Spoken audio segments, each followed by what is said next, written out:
મહેનત એટલે કરો, કુદરતને આપવું પડે. અને નૈતિકતાથી ઉપર કોઈ ધર્મ નથી હોતો. સ્ટુડિયો ઓન વ્હીલ્સ પહોંચ્યું છે રાજકોટમાં જે ગ્રોથ થઈ છે એના વિશે જ્યારે તમારે વાત કરવી હોય તો એક નામ સૌથી પહેલાં આવે એ છે શ્રી પરેશભાઈ ગજેરાનું. પરેશભાઈ ગજેરા ક્રેડાઈ ગુજરાતના ચેરમેન છે અને રાજકોટના બિલ્ડર એસોસિએશનના પ્રેસિડેન્ટ બી છે, પૂર્વ ટ્રસ્ટી બી રહી ચૂક્યા છે ખોડલધામમાં. પરેશભાઈ, રાજકોટની જો ગ્રોથની વાત કરીએ તો છેલ્લા 10 વર્ષમાં રાજકોટ ઘણું બદલાઈ ગયું.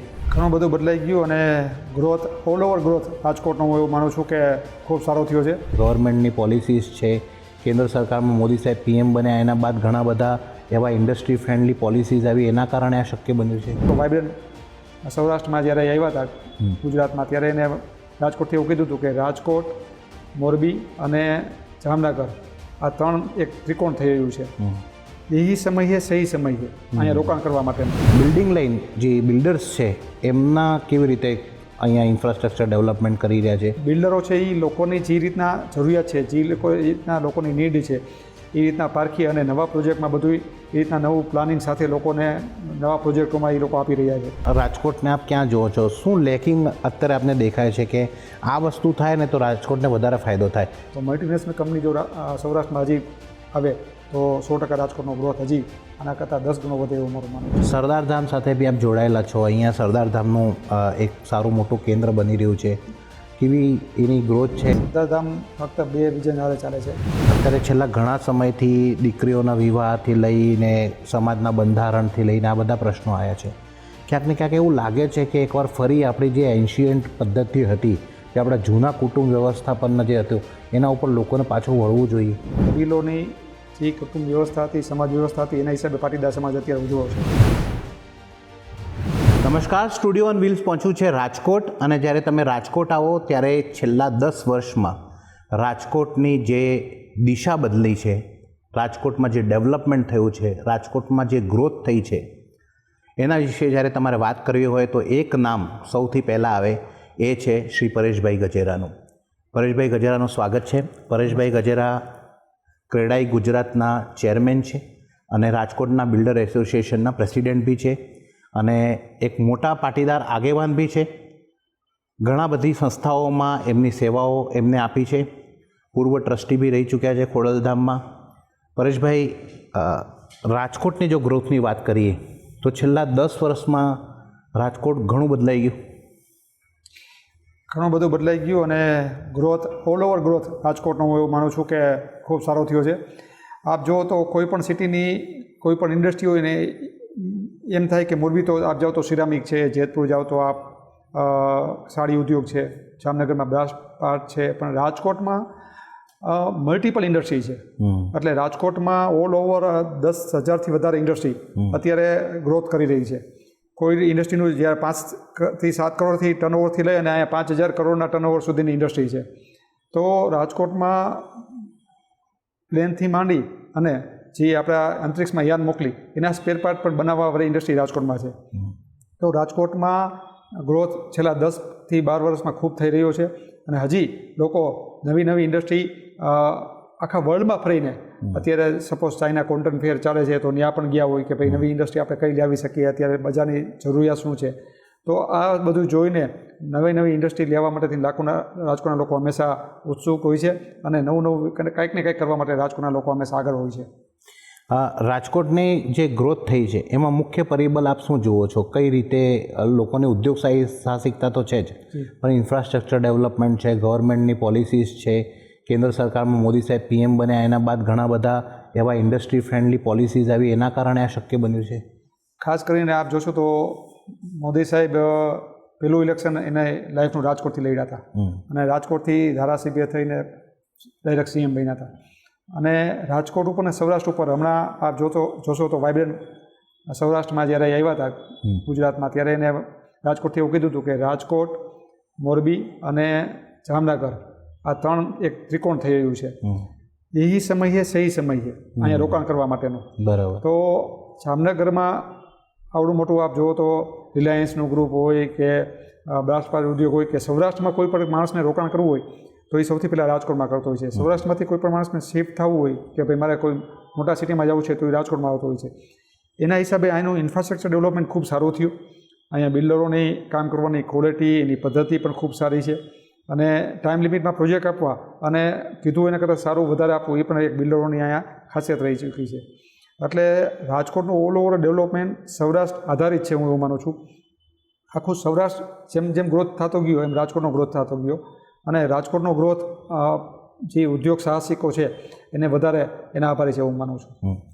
એક બીજું એક ખાસ મને એવું લાગે છે કે જે રીતે જે રાજકોટ વધી રહ્યું છે, અહીંયા નવું ઇન્ટરનેશનલ એરપોર્ટ આપ્યું, પછી અહીંયા રેલવેની આખી સારી સુવિધા છે, ફ્રેટ કોરિડોર સારું આપણે અહીંયાથી ગુજરે છે, એના સાથે સાથે જો આપણે વાત કરીએ તો એમ્સ બી અહીંયા આવ્યું છે. આ ઘણી બધી પરિબળો એવા છે જેના કારણે રાજકોટની જનતાને એક સુખાકારી આપણે કહી શકીએ એ એમને ચોક્કસથી મળી છે. એના માટે ખાસ રાજકોટના ત્યારે તત્કાલીન સીએમ વિજયભાઈ રૂપાણી જ્યારે મુખ્યમંત્રી બન્યા ત્યારે એને જોયું કે સૌરાષ્ટ્રને ખાસ કરીને રાજકોટમાં શું આવવાનું બાકી છે. તો એરપોર્ટ અમારું ખૂબ નાનું હતું, રનવે 1800 મીટરનો રનવે હતો, મોટી ફ્લાઇટ લેન્ડ નહોતી થઈ શકતી, ઇન્ટરનેશનલ એરપોર્ટ બન્યું. એમ્સ જો કહેવાય કે અમદાવાદમાં સારી હોસ્પિટલો છે, બધાય છે, તો રાજકોટમાં એવી બધી હતી ને એટલે એમ્સ પણ હોસ્પિટલ રાજકોટને મળી. હજી ઘણી બધી એવી ડિમાન્ડો હતી, જો આવો તો કન્ટેનર ડેપોથી માંડીને ઇન્વિટેશન પાર્કથી માંડીને ઘણી બધી અમારી ડિમાન્ડો છે એ પેન્ડિંગ છે, પણ જે મળ્યું એ પણ ખૂબ ટૂંકા સમયમાં ને સારું મળ્યું. એટલે અમદાવાદથી રાજકોટનો 6 લેન હાઈવે આપ જોશો તો થઈ ગયો છે અત્યારે. આ બધી વિજયભાઈની જ્યારે સરકાર હતી ત્યારે એ બધામાં થયું છે અને વિજયભાઈની ત્યારે દીર્ઘદ્રષ્ટિ હતી કે સૌરાષ્ટ્રને રાજકોટને શું મળવાથી હજી આનો ગ્રોથ વધારે થાય. આનો ફાયદો પણ હું માનું છું કે આવનારા વર્ષોમાં રાજકોટને ખૂબ સારો મળશે. આપ ક્રેડાઈમાં ચેરમેન બી છો અને સાથે અહીંયાના બિલ્ડર એસોસિએશનના પ્રેસિડેન્ટ બી છો. બિલ્ડિંગ લાઇન જે બિલ્ડર્સ છે એમના કેવી રીતે અહીંયા ઇન્ફ્રાસ્ટ્રક્ચર ડેવલપમેન્ટ કરી રહ્યા છે, કયા સ્તરનું કરી રહ્યા છે, શું નવા કોઈ ઇનોવેશન કરી રહ્યા છે? ખાસ કરીને આપ જોશો તો કોવિડ પછી લોકોની ડિમાન્ડ જુદી પ્રકારની થઈ ગઈ છે. લોકો મોટા ઘરમાં શિફ્ટ થવા માંડ્યા છે. લોકોને એક રૂમ એવો જોઈએ છે જે એન્ટરટેનમેન્ટ રૂમ હોય. ક્યારેક એવું થાય કે કોવિડ જેવી સ્થિતિ આવીને ઘરમાં રહેવાનું થયું તો એક એન્ટરટેનમેન્ટ રૂમની રિક્વાયરમેન્ટ થાય છે. લોકો જે 2 બેડનું જોતા હતા એ 3 બેડ કે 3.5 બેડમાં કન્વર્ટ થઈ રહ્યા છે. એટલે બિલ્ડરો છે એ લોકોની જે રીતના જરૂરિયાત છે, જે રીતના લોકોની નીડ છે એ રીતના પારખી અને નવા પ્રોજેક્ટમાં બધું એ રીતના નવું પ્લાનિંગ સાથે લોકોને નવા પ્રોજેક્ટોમાં એ લોકો આપી રહ્યા છે. અને રાજકોટની આ કન્સ્ટ્રક્શન ક્વોલિટીની વાત કરીએ તો આખા ભારતમાં રાજકોટની કન્સ્ટ્રક્શન ક્વોલિટી વખણાય છે. અહીંયા ક્વોલિટીમાં કોઈ જાતના બાંધછોડ કરતા નથી. બિલ્ડર પોતે એક પાર્ટનર એ સાઇડ ઉપર બેઠો હોય અને એ કન્સ્ટ્રક્શન ક્વોલિટીનું પોતે ધ્યાન રાખતો હોય. જ્યારે બીજે હોય તો એનો સ્ટાફ બિલ્ડરનો બેઠો હોય એવું આખા ભારતમાં હોય, પણ અહીંયા એક પાર્ટનર તો કોઈ પણ સવારે 8 થી સાંજના 6 પોતે એ બાંધકામનું ધ્યાન રાખતો હોય. એટલે એના હિસાબથી ક્વોલિટી અને સાથોસાથ ટાઈમ લિમિટમાં પ્રોજેક્ટ અને બિલ્ડરે કમિટમેન્ટ કર્યું હોય કે અમે ભાઈ 3 વર્ષમાં કે 2 વર્ષમાં પ્રોજેક્ટ પૂરો કરી દઈશું, તો લગભગ એમાં 1-2 મહિનાના આગા પાછું બહુ તો થાય અને પ્રોજેક્ટ પૂરો થઈ ગયો હોય છે, લોકોને પોઝેશન મળી ગયા હોય છે. અને જે બિલ્ડરે કમિટમેન્ટ કર્યું કે અમે 10 મિનિટ આપશું કે 12 આપશું, એમાં 1-2નો વધારો કરીને બિલ્ડર ડિલિવર કરતો હોય છે એવું મારું માનવું. અને કોમર્શિયલ પ્રોપર્ટીમાં બી એ પ્રકારે ઇનોવેશન થઈ રહ્યા છે.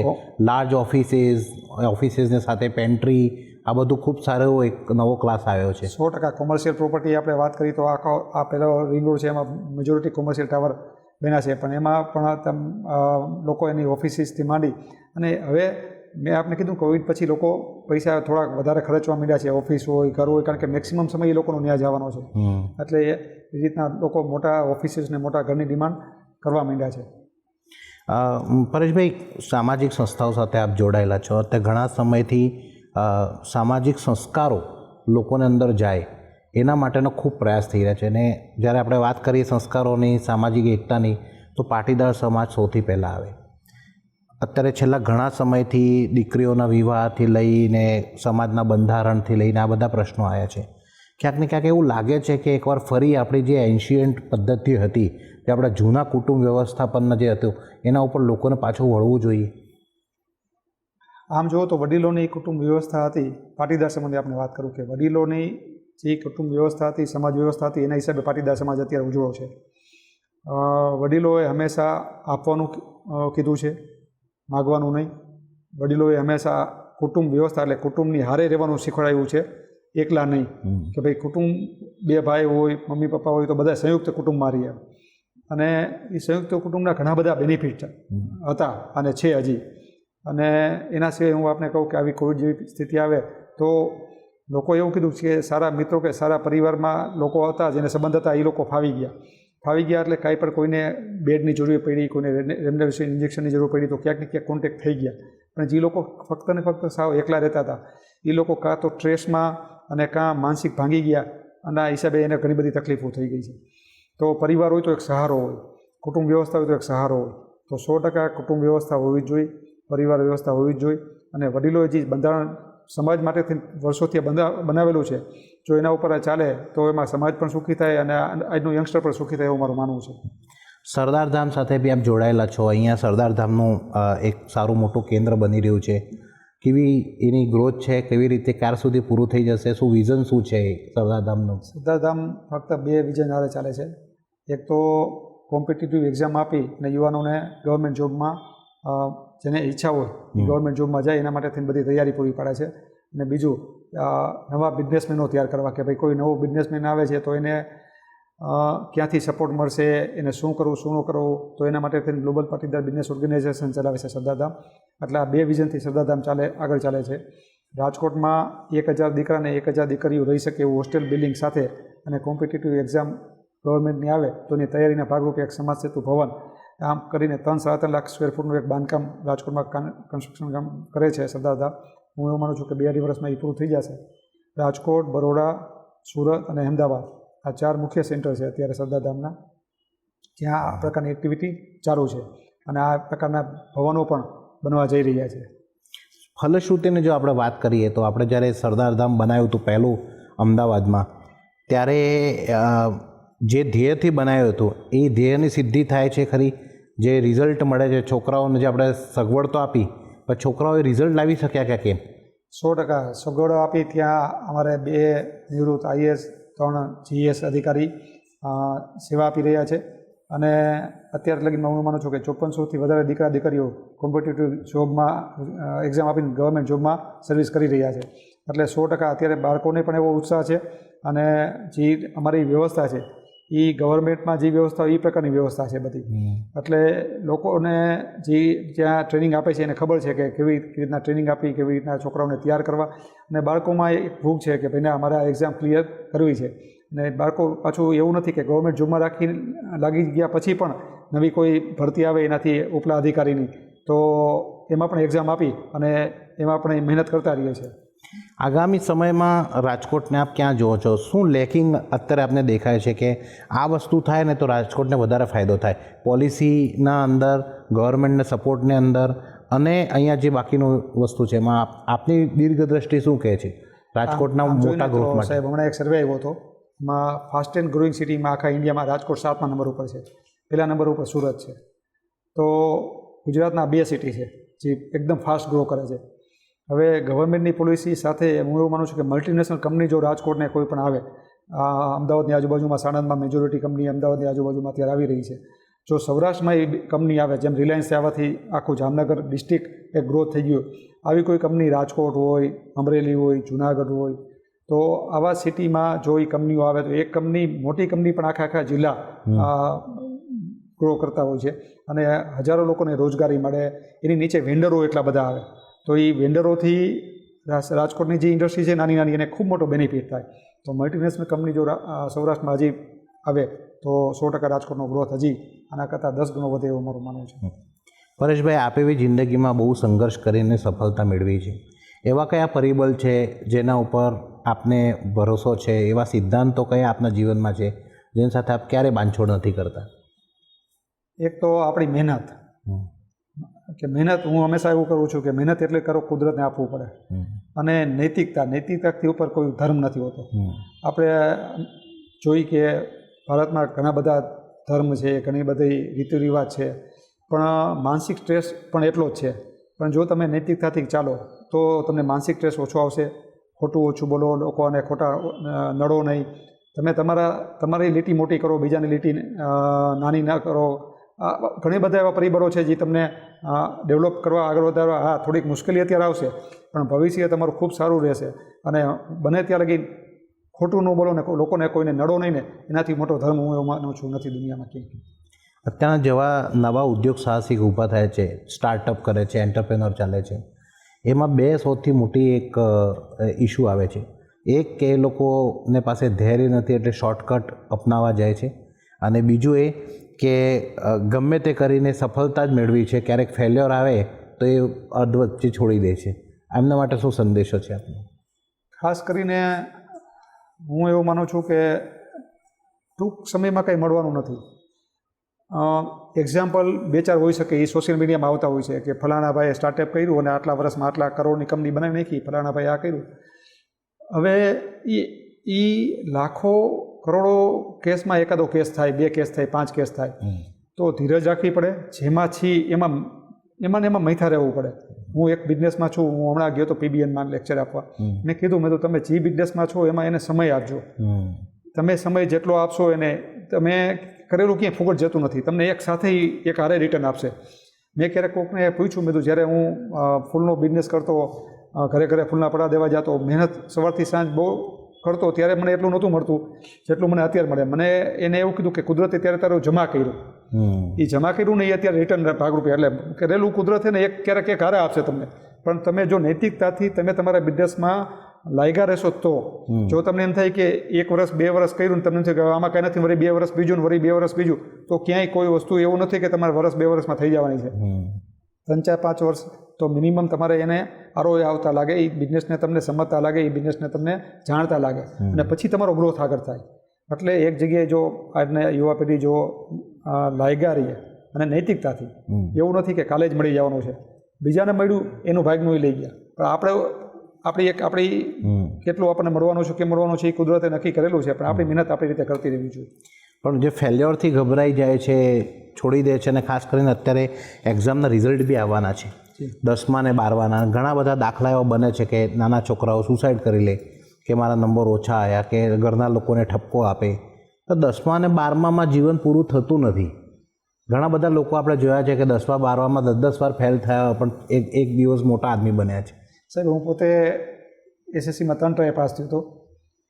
એટલે અને હું મારા બાળકોને હંમેશા એમ જ કહું છું કે જીવન છે ને એ એજ્યુકેશન એક એનો પાર્ટ છે, ભણતર એનો પાર્ટ છે, એની સાથે ગણતર મહત્વનું છે. બિલકુલ. કે ભણતર એ ગણતર તમે જ્યારે જાહેર અહીંયા આવશો, બિઝનેસમાં આવશો, ત્યારે તમને શીખવા મળશે કે લોકો કેવા હોય, લોકોની યારે કેવી રીતના કામ કરવું.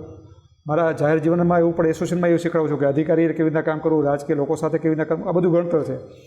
તો ફેલ્યોર તો જીવનમાં આવવાની છે. મેં 7 ધંધા બદલાવ્યા, 7 ધંધામાં ફેલ થયો, ત્યારે હું અત્યારે રિયલ એસ્ટેટમાં હું આગળ આવ્યો. તો મેં આપને કહું છું કે ફેલ્યોરથી બીવાની વાત જ નથી. આજે એક કર્યું, કાલે બીજું કર્યું. જીવન એ કંઈ નાનું નથી, જીવન તો બહુ મોટું છે, અને જીવન જીવવાની ઘણી બધી રીત છે.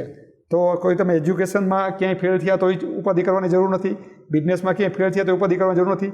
તમારે જીવવાનું છે તમારા પરિવાર માટે, તમારા મિત્રો માટે, તમારા પોતાના માટે.